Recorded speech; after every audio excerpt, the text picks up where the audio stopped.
많은 사람들이 탱크, 미사일, 참호가 전쟁의 승패를 좌우한다고 믿지만 이는 오해입니다. 푸틴의 전쟁 기계를 실제로 굶주리게 만들 수 있는 진짜 싸움은 아무도 들어본 적 없는 배들을 상대로 완전히 조용한 바다 위에서 벌어지고 있습니다. 우크라이나는 이제 도시 방어뿐만 아니라 600척이 넘는 러시아 비밀 유조선 함대를 추적하고 있습니다. 이 유조선들은 제재를 피해 수십억 달러를 크렘린에 몰래 보내고 있습니다.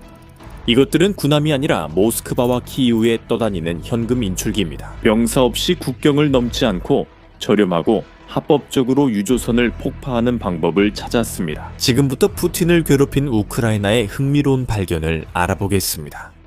제재 속에서도 경제 유지를 위해서였고 몇 달간 지속됐습니다.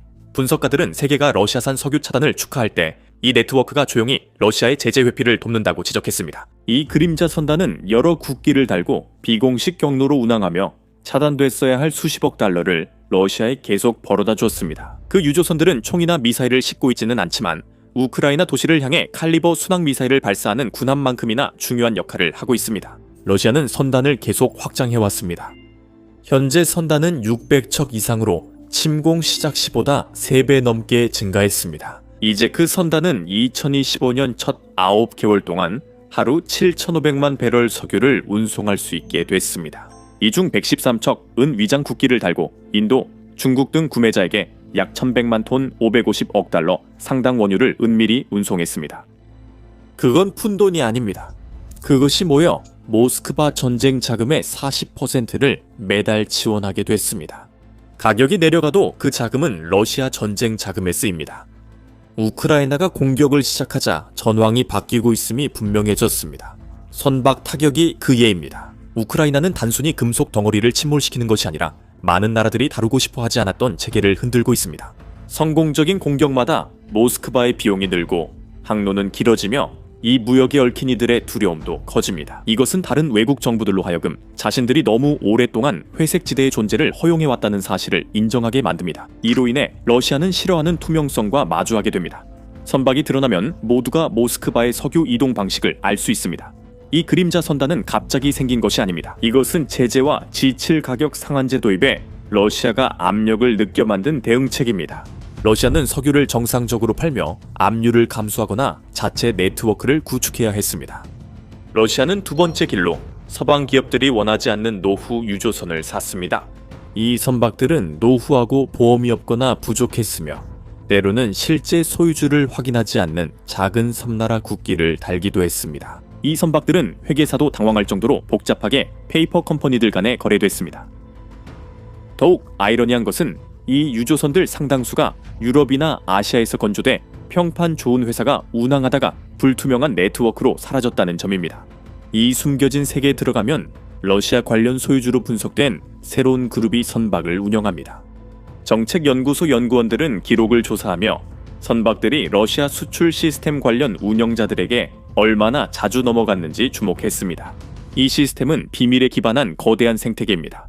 선적 과정을 보면 시스템 작동 방식을 알 수 있습니다. 선박은 러시아 항구에서 원유를 싣습니다.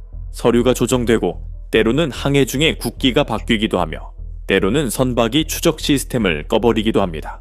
때로는 또 다른 유조선이 조용한 만에서 이 선박을 만나 두 선박이 선박 간 환적을 실시해 원유의 출처를 숨깁니다. 그 다음 두 번째 선박이 더 개방된 항구로 항해를 계속하며 마치 다른 곳에서 온 것처럼 원유를 판매합니다. 이 과정은 러시아산 수출이 계속 이어지도록 반복되고 있습니다. 유조선처럼 거대한 것을 숨기는 건 어려워야 합니다. 하지만 국제 시스템은 이를 놀랄 만큼 쉽게 만들어줍니다. 일부 선박 등록소는 질문 없이 처리하고 중개인들은 소유권 은닉을 돕고 보험회사들은 서류만 그럴듯하면 무시하기도 합니다. 당국이 선박의 진실을 파악할 무렵 그 배는 이미 다른 이름으로 항해합니다.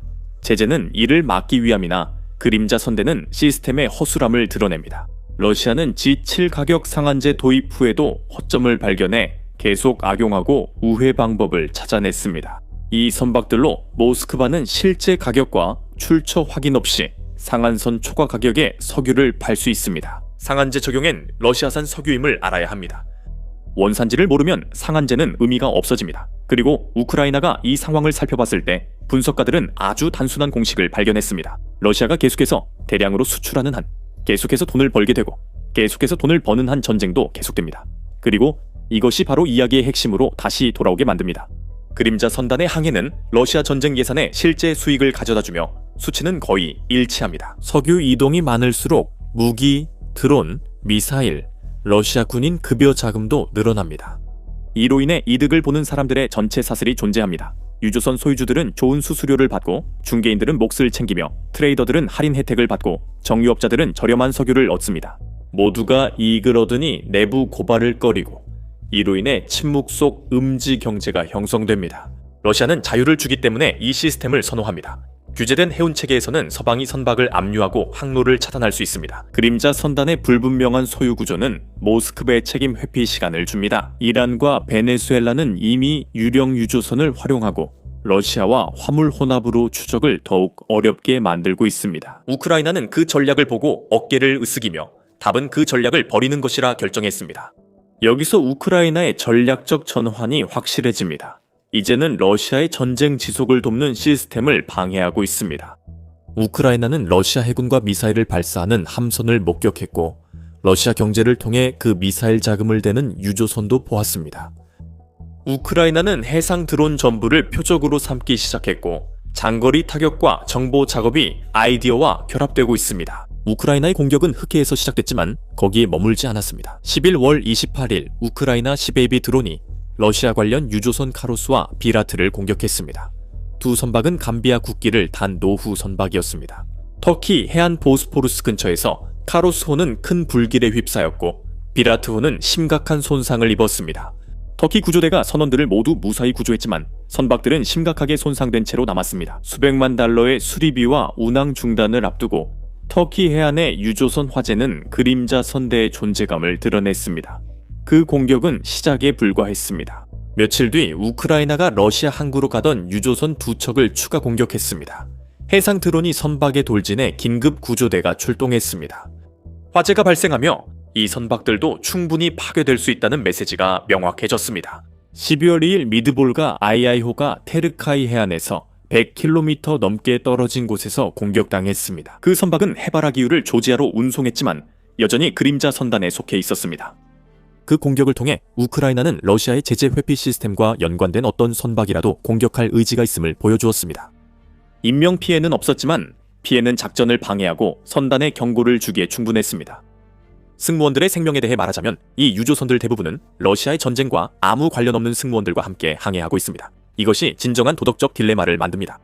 이 선원들은 인도, 필리핀, 방글라데시 출신으로 생계를 위해 일하며 상사들은 배를 겨우 유지합니다. 공격 시 갑판의 불길을 보는 건 이들이며 선주들은 육지에서 안전하게 있습니다. 우크라이나는 인명피해를 막기 위해 매우 신중히 행동해 지금까지 성공했습니다. 하지만 모든 공격에는 누구도 무시할 수 없는 위험이 항상 따릅니다. 그리고 그런 주요 공격들 외에도 전체적인 상황은 훨씬 더 극적으로 변하고 있습니다. 2022년 이후 우크라이나는 러시아 흑해함대의 40% 이상을 파괴 또는 무력화했습니다. 여기엔 기함 무스코바, 여러 상륙함, 수십 척 순찰정이 포함됩니다. 분석가들은 러시아가 최소 25척의 주요 함정을 잃어 모스크바가 함대 상당수를 더 안전한 동쪽 항구로 옮겼다고 봅니다. 이 그림자 함대도 압박받고 있습니다. 선박 추적기에 따르면 최근 몇 달간 러시아 유령 유조선 15% 이상 이 손상 억류보험 미확보로 운항을 중단했습니다. 이는 이중 타격입니다. 러시아 해군은 축소되고 비밀 석유 생명줄도 흔들리고 있습니다. 우크라이나는 전쟁이 참호, 미사일을 넘어 바다에서 푸틴의 전쟁 기계를 압박한다고 분명히 밝혔습니다. 이 공격들로 유조선 운항이 경고의 교훈이 되었습니다. 우크라이나는 값싼 폭발 드론이 전선 너머까지 도달할 수 있음을 분명히 증명했습니다. 러시아 석유 운반이나 크렘린 전쟁 예산 지원 선박은 이제 공격 대상이 됩니다. 각 공격 후 선정 과정이 있습니다. 분석가들은 러시아 원유 운반 선박을 식별하고 소유 구조와 위험도를 평가해 최소 비용으로 최대 혼란을 일으킬 표적을 선정합니다. 그리고 해상 드론은 공격 대상인 선박에 비해 저렴하기 때문에 이 계산은 우크라이나에게 유리합니다. 작은 드론 하나로 막대한 수리비가 들거나 선박이 운항 불가가 될 수 있습니다. 저가 드론, 고가 유조선. 이 계산은 냉혹하고 모스크바는 매일 일을 합니다. 이 작전은 이미 러시아의 비용을 증가시키고 있습니다. 보험료 인상, 항로 변경, 운항 시간 증가로 운영자 불안이 커지고 있습니다. 일부 선원들은 위험으로 그림자 선단 운항을 거부합니다. 위험이 쌓일수록 시스템이 약해집니다. 그리고 바로 그것이 지금 우크라이나가 원하는 것입니다. 흥미롭게도 러시아의 재정을 압박하려는 이 시도는 진공 상태에서 일어나는 것이 아닙니다. 우크라이나는 바다에서 드론으로 노보로시스크 근처 아피프스키 정유소를 공격했고 11월 폭발로 정유 작업이 몇 주 중단됐습니다. 러시아의 사도토프 정유소는 9월에 2번이나 불탔습니다. 1월 이후 키예프는 최소 13차례 공격으로 러시아 정유 능력 17%를 무력화했고 해상 공격과 정유소 타격으로 해상 수출을 5분의 1 줄였습니다. 우크라이나는 이미 러시아의 2025년 석유 수익에서 120억 달러 손실을 입혔습니다. 이건 원투펀치로 석유 생산을 3배 줄여 그림자 선단이 위기를 넘겨도 운반할 원유가 줄어듭니다. 러시아가 대체 어려운 정유 시설을 공격하는 겁니다. 이러한 공격에 대한 전 세계의 반응은 매우 강렬했습니다. 아무도 상업 선박이 공격당하는 것을 원하지 않기 때문이죠. 비록 그 선박들이 비밀리에 운영되는 공간에서 움직이고 있더라도 말입니다. 나토, 유럽연합, 터키, 해운 규제 당국이 모두 미묘하게 줄타기해 왔습니다. 한편으로는 이러한 선박들이 러시아가 제재를 피하는 데 도움을 주고 있지만 다른 한편으로는 바다에서의 어떤 공격도 사태를 악화시킬 위험이 있습니다. 정부는 폭력을 비난하지만 실제 문제는 감시 없이 하루 10억 배럴 넘는 석유를 운반하는 추적 불가 유조선 시스템입니다. 중립국들은 곤란한 처지에 놓여 있습니다. 터키는 유조선 화재로 보스포루스 해협이 일주일 막히는 것을 원치 않습니다. 이집트는 수에즈 운하의 유출이나 침몰을 우려합니다. 할인 원유 최대 구매국인 인도도 조용히 문제를 제기하기 시작했습니다. 손상된 그림자 선박들이 인도 항구에 들어올수록 이 선단은 위험해 보이고 인내심도 줄어듭니다. 선박이 손상될 때마다 외교관들은 분주하게 움직입니다. 일부는 이번 공격이 보험시장과 무역로에 영향을 줄까 걱정합니다. 몇몇은 우크라이나가 폐쇄됐어야 할 목표물을 타격 중임을 인정하지만 공개적으로는 거의 언급하지 않습니다. 정치적으로 숨겨진 선단이 드러나도 인정하기 어렵습니다. 입법자들이 모른 척했기 때문입니다. 이제 모두가 외면하고 있는 것은 아닙니다. 하지만 러시아 군사 활동의 40%가 이 그림자 선단으로 자금이 조달된다는 것을 알고 있습니다. 그래서 이번이 우리가 처음으로 석유와 러시아 석유가스에 포괄적으로 접근한 것입니다. 첫째로 미국의 제재 결정과 둘째로 그림자 선단에 대한 압력을 높임으로써입니다. 그래서 저는 앞으로 몇 주 안에 러시아 경제와 전쟁 자금 조달 능력에 대한 압력이 크게 달라질 것이라고 믿습니다. 프랑스는 유럽에서 목소리를 높인 나라입니다. 마크롱 대통령은 러시아 경제가 압박받고 있어 유럽이 암흑 선단에 강경 대응해야 한다고 밝혔습니다. 프랑스 당국자들은 이러한 선박에 대한 더 엄격한 추적, 더 강력한 통제와 이 선박들을 지원하는 항구에 대한 규제, 그리고 소유권을 숨기는 데 도움을 주는 사람들에 대한 추가 조치를 강력히 요구해왔습니다.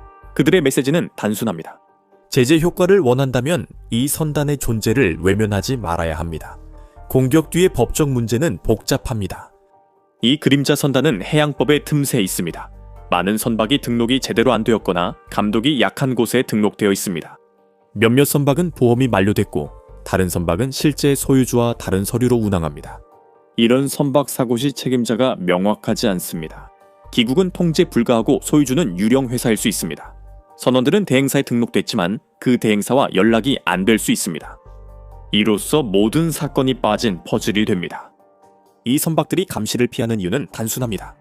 해양법은 기국의 책임에 의존하지만 일부 국가는 해안경비대나 선박 감시 인프라도 부족합니다. 지구 반대편에서 내륙에 위치한 소국의 국기를 단 유조선이 있다는 건 말이 안 됩니다.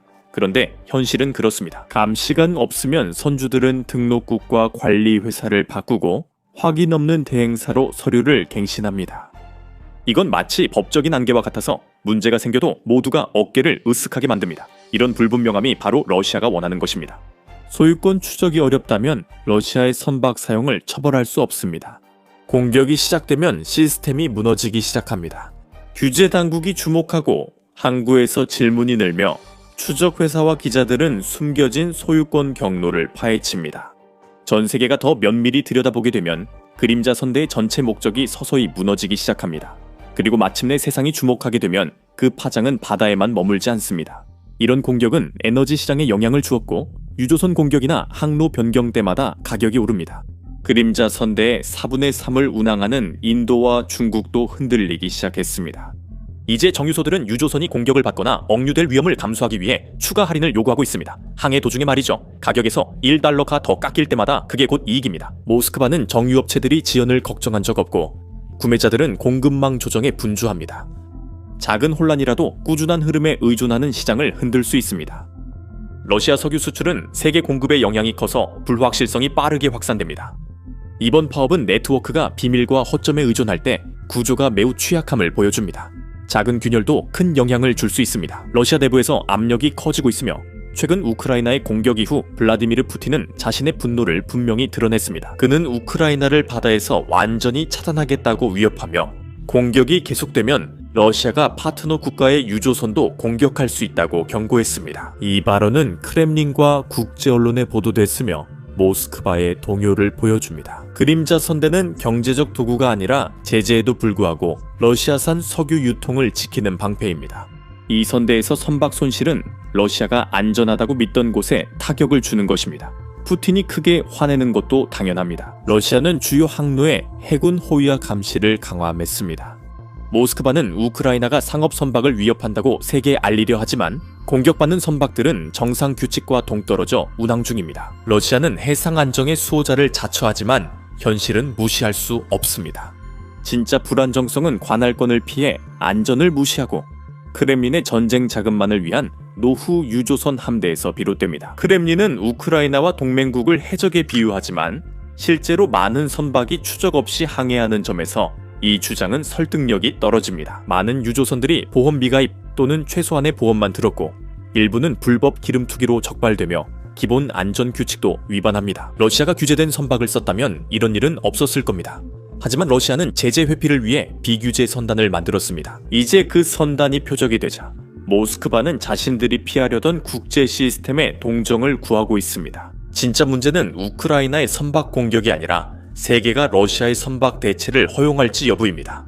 더 큰 질문은 우크라이나의 미래입니다. 이 전략은 위험하지만 영향력이 크며 선박 공격은 러시아의 수익 차단과 전쟁 자금 약화에 도움이 됩니다. 우크라이나는 위험을 인식하지만 러시아의 상황 악화와 외교관 반발 가능성이 있습니다. 일부 국가는 무역 차질을 우려하지만 우크라이나는 아무것도 하지 않는 것이 더 큰 대가라고 봅니다. 러시아가 그림자 네트워크로 석유를 자유롭게 이동하면 크렘린의 힘만 커집니다. 러시아의 위험도 커지고 있습니다. 손상된 유조선이 많아질수록 수출 유지가 어려워지고 값싼 노후 유조선도 점점 부족해지고 있습니다. 러시아는 2022년 이후 400척 넘는 유조선을 샀지만 현재 조건에 맞는 유조선은 800, 900척만 남았습니다. 손실과 퇴역이 계속되면 그림자 선단의 물리적 성장은 한계에 이릅니다. 운영자의 불안이 커질수록 지연과 비용이 늘어납니다. 이 상황이 계속된다면 러시아는 새로운 구매자를 찾아야 하거나 우호적인 항구에 더욱 의존해야 할 수도 있습니다. 또한 높은 수수료를 요구하는 중개인들과의 은밀한 거래에 더 깊이 빠져들 수 있습니다. 우크라이나의 압박이 커질수록 시스템은 더 비싸지고 예측이 어려워지며 다른 나라들도 이 문제에 휘말리고 있습니다. 유럽은 더 엄격한 항구 통제를 검토하기 시작했습니다. 일부 정부는 이러한 선박의 등록을 돕는 중개인들에게 제재를 가하는 방안도 고려하고 있습니다. 다른 나라들은 아무런 확인 없이 새로운 이름과 국기를 승인해주는 유령 선적 등록소를 단속하려고 합니다. 서방도 마침내 이에 대응하기 시작했습니다. 유럽연합 19번째 제재 패키지는 2027년까지 러시아산 액화 천연가스 수입 금지와 함께 그림자 선박 117척을 추가해 블랙리스트를 총 557척으로 확대됐습니다. 가봉, 몽골 등 허위 국적 등록 단속도 강화했습니다. 호주는 45척의 선박을 적발하며 동참했고 한동안 조용했던 미국도 7월에 이란과 러시아의 혼합 선박들을 지정했습니다. 단속은 엉성하지만 이 조치들로 모스크바의 3월 수익이 전쟁 전보다 137% 줄었고 긴 항로와 불안한 보험사도 생겼습니다. 결과적으로 그림자 선박들이 한 곳에 모이고 있습니다. 러시아는 결코 주목받는 것을 원하지 않았지만 이제는 숨을 곳이 남지 않았습니다. 이 문제가 해결되지 않으면 러시아뿐 아니라 이란, 베네수엘라 등도 같은 방식을 따르고 있으며 그림자 선박단의 지속 운항이 이를 뒷받침합니다. 제재 국가가 낡고 보험 없는 유조선의 국적을 바꿔 운항하면 안전과 제재가 모두 약화됩니다. 이 유조선들은 20년 넘게 사용됐고 관리도 제대로 안 된 단일 선체입니다. 로이드 리스트는 이미 전체 선박의 3분의 1을 기준 미달로 평가하고 있습니다. 한 번의 충돌이나 폭풍으로도 지중해나 말라카 해협에서 엑손 발대지급 유출 사고가 날 수 있습니다. 그런 일이 벌어지면 대중의 분노가 드론이 시작한 일을 끝낼 겁니다. 허점을 두면 내일 북한이나 더 나쁜 이가 해상 항로에서 똑같이 할 겁니다. 우크라이나 작전은 전략과 원칙이 일치하는 드문 순간입니다. 이 함대를 약화시키는 것은 러시아의 침략을 약화시키고 위험한 선박들이 국제 해역을 통과할 수 있게 하는 허점을 드러냅니다. 그리고 이것이 이야기를 완성시킵니다. 제재를 피해 만든 숨겨진 함대가 이제는 공개적으로 추적당합니다. 이 추격전은 더 이상 조용하지 않고 분주한 해상 항로 곳곳에서 벌어지고 있습니다. 어떤 규칙이 중요한지, 그리고 누가 그 규칙을 어길 수 있는지에 대한 의문을 제기하고 있습니다. 비밀에도 한계가 있으며 무기가 될 때 더 두드러집니다. 이는 러시아를 가장 싫어하는 상황에 놓이게 합니다. 사방에서 압박이 몰려오고 전 세계가 러시아 경제가 위협받는 모습을 지켜보고 있습니다. 앞으로 어떤 일이 일어나느냐에 따라 해양 질서의 미래가 달려 있습니다. 그림자 선단이 압박을 받으면서 이에 의존하는 이들도 점점 힘들어지고 있습니다. 러시아도 숨기려던 선박들이 결국 드러날 수 있음을 깨닫고 있습니다. 단호한 상대가 더 이상은 참지 않겠다고 결심할 때 이런 영상들, 즉 드론 공격 장면을 많이 보여주는 영상을 만들 때의 문제 중 하나는 비록 인간이나 러시아 군인들이 다치지 않는다 해도 있다는 점입니다. 영상에서 유튜브는 보통 저희 영상을 수익 창출 제한하거나 제한을 겁니다. 실제로 지난주에만 유튜브에 따르면 저희 영상 4개가 수익 창출이 제한됐습니다. 드론 공격이나 전선에서 촬영된 영상이 광고주 친화적이지 않아 제한을 받는 것입니다. 하지만 이것이 현대 전쟁의 현실이며 우크라이나인들이 싸우고 생존하려 애쓰는 전쟁입니다. 그래서 저희는 이 모든 것을 다루는 것이 중요하다고 믿고 있고, 그래서 저희만의 플랫폼인 비즈니스 베이직스를 시작하게 된 겁니다. 저 키는 아무런 제약 없이 처음부터 직접 만들었습니다. 드론 공격 장면을 흐리게 처리할 필요도 없고 최전선 영상도 흐릴 필요가 없으며 러시아 공군 기지가 파괴되는 장면도 흐릴 필요가 없습니다. 게다가 저희는 사이트에 광고도 전혀 게재하지 않습니다. 그렇게 함으로써 광고주들이 저희가 다루는 내용에 불만이 있다고 해서 저희 스스로를 검열할 필요가 없습니다. 저희는 광고 없이 여러분의 후원으로 사이트를 운영합니다. 이런 보도에 관심 있으시다면, 그리고 저희 영상을 검열 없이 시청하고 유튜브에는 올릴 수 없는 보너스 콘텐츠도 보고 싶으시다면 꼭 비즈니스 베이직스에 가입해주세요. 설명란의 링크를 클릭하거나 화면에 있는 QR코드를 스캔하셔도 됩니다. 가입하시면 저희가 이미 업로드한 모든 콘텐츠와 앞으로 업로드할 모든 영상을 시청하실 수 있습니다. 여러분의 가입은 채널과 콘텐츠 제작에 큰 도움이 됩니다. 감사합니다. 저는 샘이고 다음 영상에서 뵙겠습니다.